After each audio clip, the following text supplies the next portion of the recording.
The Minecraft community has gone through many phases in the almost 12 years Minecraft has been around, and just in the last year or two, it has had one of the biggest shifts in its history.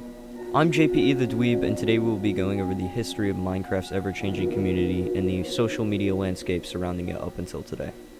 As many know, Minecraft is a multiplayer and single-player sandbox game with seemingly endless possibilities. The game gives no instruction on how to play and is filled with many different items and creatures which have been consistently updated in the past few years.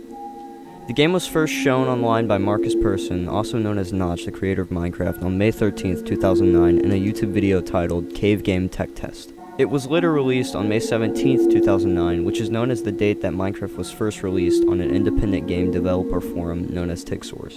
The community at this time was obviously very small as the game had just been released. This early community was primarily people from the TigSource forum giving Marcus suggestions on the game. The community first started to grow at this time, and in 2010 the first Minecraft YouTubers started to appear. Due to the rise of social media and YouTube first starting to grow exponentially around this time, the production of Minecraft content on YouTube helped substantially with the growth of Minecraft. The two went hand in hand, and Minecraft had sold over 2 million copies by mid-2011.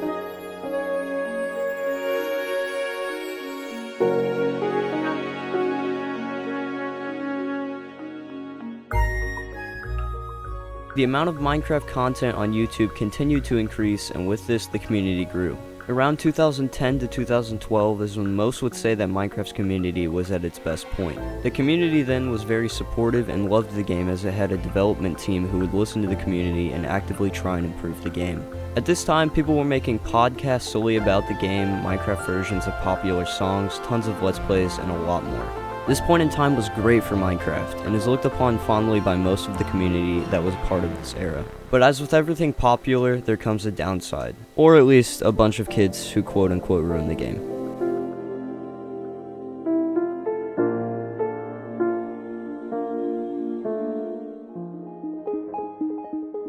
With Minecraft's popularity being at its peak now, the years 2013 to 2015 were the beginning of the end for Minecraft. This era of Minecraft is when most of the younger kids started flooding into the community. I was part of this wave of kids as I started playing the game in 2013 around the age of 7. I realize now that I was probably one of those kids that would be really annoying about the game and put it on a pedestal as the best game ever while not really having any experience in other games. But when you really think about it, kids aren't supposed to be this super mature person who respects everyone and everything. I mean, after all, they're just kids.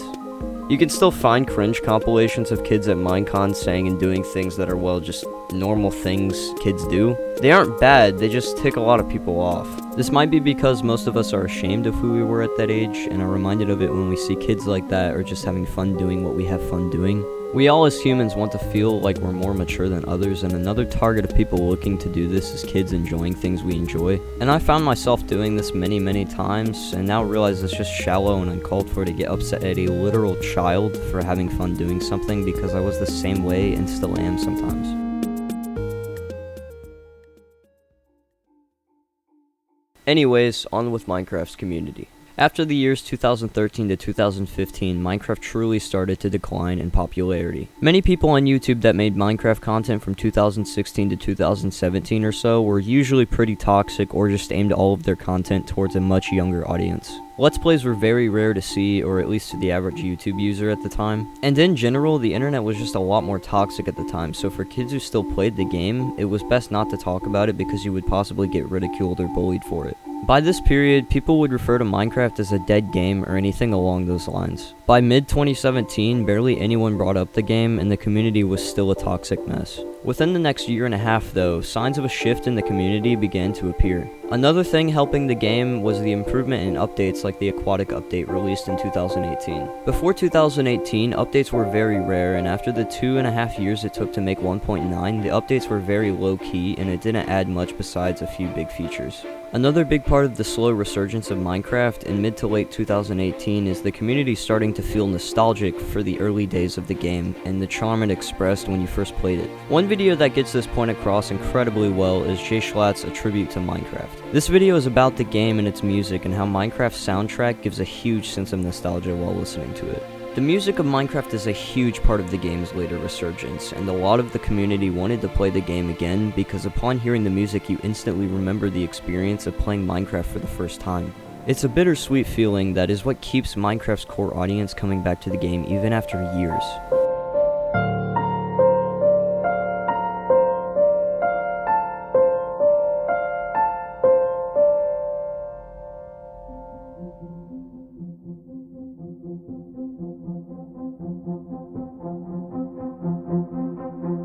2019 was a huge year for Minecraft, as it was both the 10th anniversary of the game and also the year of Minecraft's revival. Many people came back to the game in 2019 due to nostalgia, but a lot of people also started seeing YouTubers like PewDiePie and Call Me Carson making Minecraft content.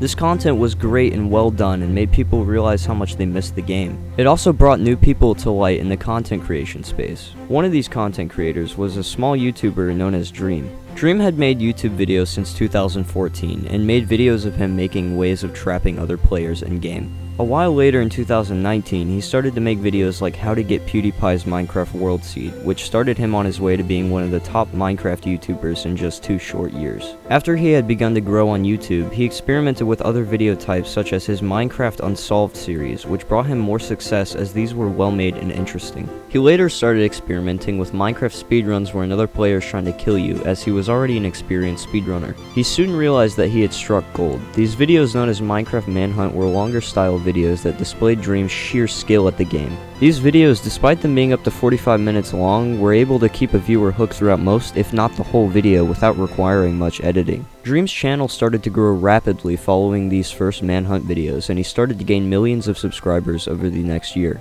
But with a large audience comes toxicity, and once again, due to Dream's over 20 million subscribers at this point, the community began on the same path it had previously taken. But this time, it was objectively much worse.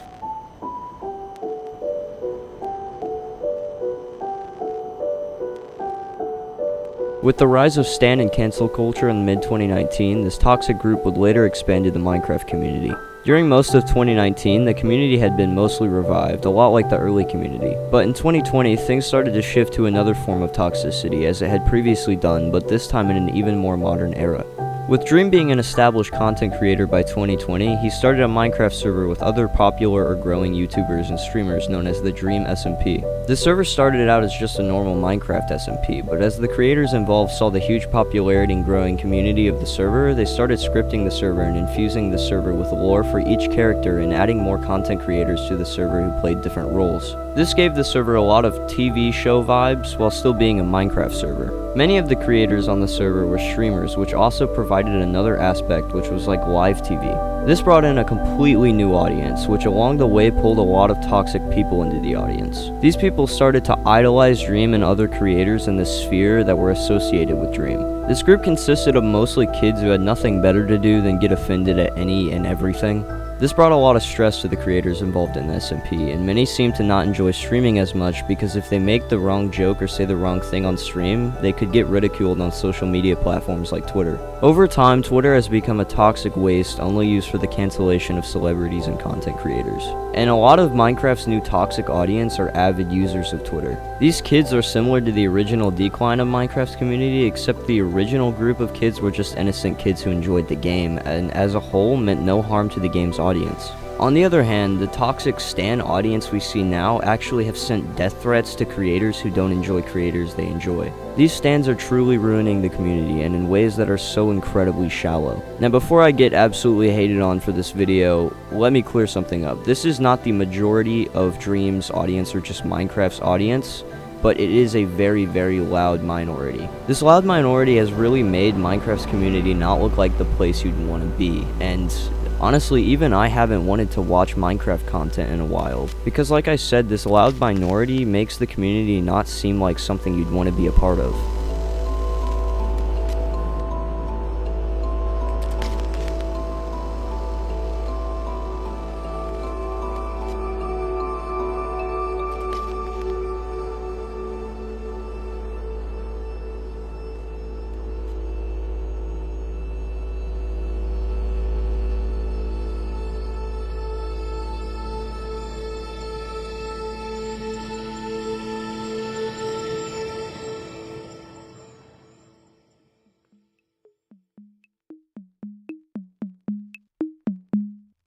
All in all, the community has seemed to repeat itself, except the good and the bad have both been amplified. In 2019, Minecraft's community loved the game and was stronger than ever and loved its online presence. In the past year though, the community has gotten a lot more toxic, and people like me just find themselves wanting to be in their own corner of the internet and not want to interact with this new toxic community. But what are your thoughts? Do you think Minecraft may get revived again? Or do you not think there's a good future for Minecraft's community, and do you think it'll be toxic just from now on? Either way, thank you for watching. If you'd like to see another video like this, more about stan culture or just cancel culture, please leave that in the comments and I will look into that. Also, check out my Twitch in the description. I'm a lot more active over there now. A lot of good content coming out from over there, and that's mainly what I'm putting a lot of my effort into nowadays. Anyways, it's been me, JP the Dweeb, and I'll see you guys in the next video. Thank you very much for watching. Like if you want, and adios.